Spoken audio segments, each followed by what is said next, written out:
இன்றைக்கி வெள்ளிக்கிழமை மதியம் என்ன சாப்பாடு அப்படின்னு பார்த்தீங்கன்னா உளுந்தம்பருப்பு சாம்பார். இந்த உளுந்தம்பருப்பு சாம்பார் எப்படி செய்யணும் அப்படிங்கிறத ஏற்கனவே ஒரு வீடியோ போட்டிருக்கேன். அதில் வந்து ஏகப்பட்ட பேர் கமெண்ட் சொல்லியிருக்கீங்க, இது ஒரு சாம்பாரா, இதில் சாம்பார் வச்சா நல்லா இருக்குமா, விழுவிழுன்னு இருக்குமே, எனக்கு பிடிக்காது அப்படிங்கிற மாதிரிலாம் சொல்லியிருக்கீங்க.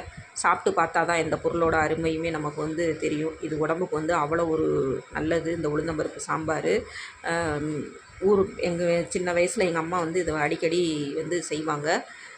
இது கஞ்சி வச்சு சாப்பிட்ருக்கோம், களியாக கிண்டி சாப்பிட்ருக்கோம், இல்லை உருண்டையாக பிடிச்சி கூட நம்ம வந்து சாப்பிட்ருக்கோம். இந்த மாதிரி நீங்கள் வந்து செஞ்சு சாப்பிட்டு பாருங்கள், ரொம்பவே நல்லாயிருக்கும். குழந்தைங்களுக்கு வந்து ரொம்ப பிடிக்கும்.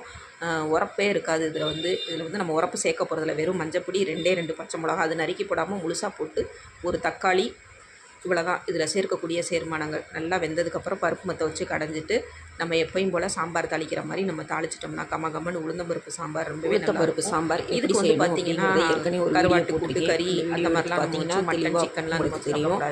எல்லா காயிலையும் அடிக்கடி செஞ்சு எல்லாருமே சாப்பிடுங்க. உடம்புக்கு ரொம்பவே வச்சோம்னா சூப்பர் டேஸ்டாக உள்ளவங்க சாம்பார் வந்து அடிக்கடி செய்யணும் வச்சு ட்ரை பண்ணி மாதிரி வச்சு நம்ம சாப்பிடலாம் அப்படிங்கிறத சொல்லுங்கள்.